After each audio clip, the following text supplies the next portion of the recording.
Assalamualaikum warahmatullahi wabarakatuh. Berjumpa lagi dengan saya Mustafa di YouTube channel Tofa Inspirasi. Pada kesempatan kali ini kita akan membahas tentang manusia dan hukum. Tapi sebelum kita membahas materi tentang manusia dan hukum, saya mengucapkan taqabbalallahu minna wa minkum taqabbal ya karim.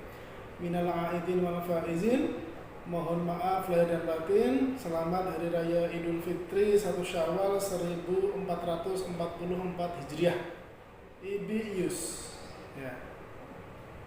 Berbicara tentang hukum dan manusia, bagi teman-teman yang pernah kuliah di Fakultas Hukum tentunya pernah mendengar istilah tentang ubi societas ibius, yang artinya di mana ada masyarakat, di situ ada hukum.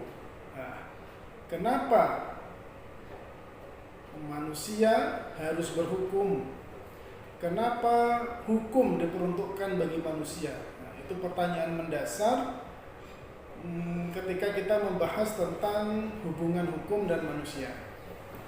Berbicara hukum dan manusia, tentunya kita akan berbicara tentang hak asasi manusia.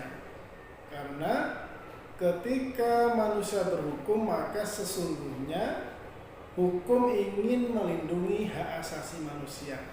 Artinya setiap manusia memiliki kepentingannya masing-masing, sehingga hukum hadir di tengah-tengah masyarakat atau manusia.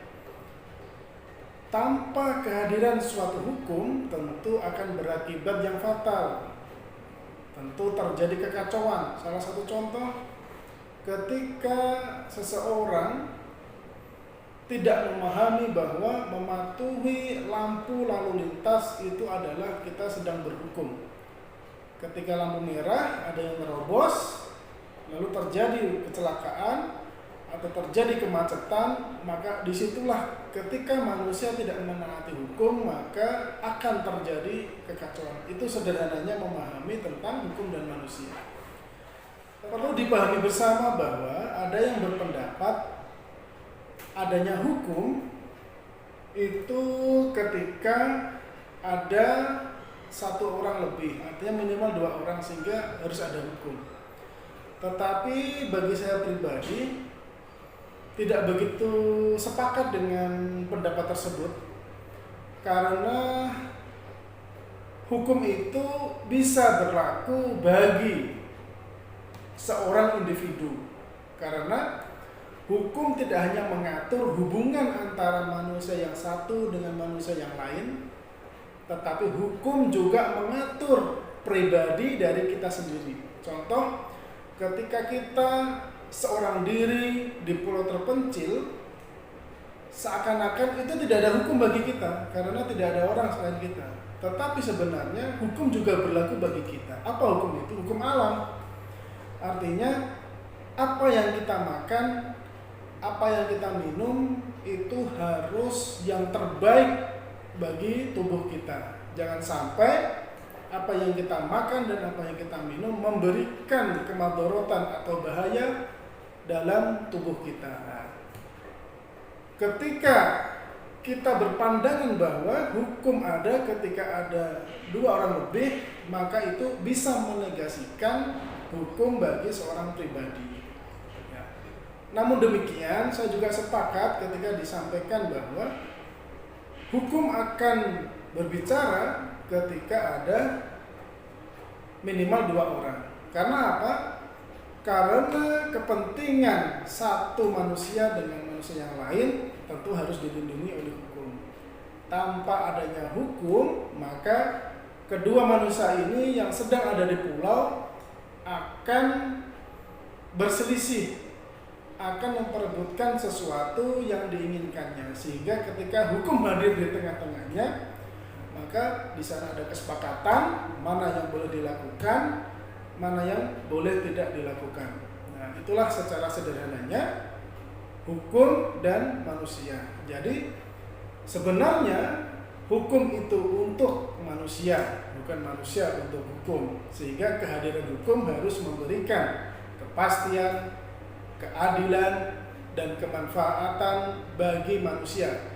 Bukan sebaliknya, manusia mengabdi kepada hukum. Oleh karena itu, perlu dipahami bersama bahwa ketika kita sebagai manusia, maka harus menjunjung tinggi hukum. Tidak diperkenankan manusia mempermainkan hukum untuk menindas manusia yang lain. Tidak dibenarkan manusia menggunakan hukum untuk kepentingan pribadinya. Ya. Meskipun kita lihat beberapa fakta yang terjadi, ada yang beranggapan bahwa ini hukum sedang dimainkan oleh para penguasa, itu terserah. Tapi bagi kita harus kita pegangi bersama bahwa hukum itu harus kita pegang, harus kita manfaatkan, harus memberikan kebahagiaan kepada manusia ya. Karena ketika hukum tidak bisa memberikan kebahagiaan, tidak bisa memberikan keadilan, tidak bisa memberikan kepastian dan kemanfaatan bagi kita, maka di sana sebenarnya tidak ada hukum. Ketika kita berbicara tentang manusia dan hukum, maka dapat diteropong dengan teori maqasidus syariah di dalam hukum Islam. Apa itu teori maqasidus syariah?